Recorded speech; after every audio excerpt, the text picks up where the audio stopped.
Petrol পাম্পে গিয়ে দেখি 100 টাকায় 40 লিটার তেল দিচ্ছে।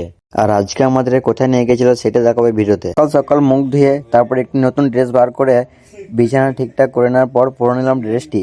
নতুন ড্রেসটি আমার থেকেও বড় হচ্ছিল। তারপর গেলাম ওদের রুমে দেখি সব চলে গেছে।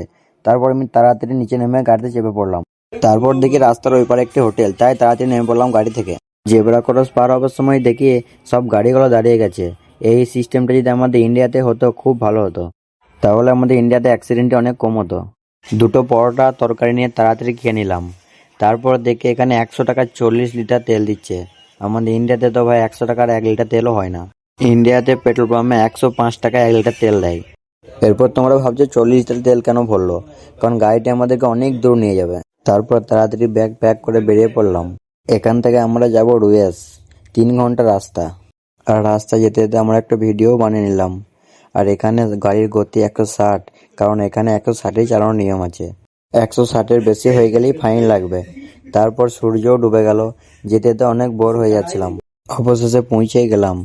এবার দেখে একটি বালিশ দিয়েছে, বালিশটা ছিঁড়ার পর দেখে অটোমেটিক খুলে গেল। এরপর বেডটি আমার ঠিকঠাক হয়ে গেল, কিন্তু এদের এখনো হয়নি। আর এ বেডের উপর চেপে কি করছে দেখো। এরপর চলে এলাম ক্যান্টিনে, তারপর একটি প্লেনের লাইনে দাঁড়িয়ে গেলাম।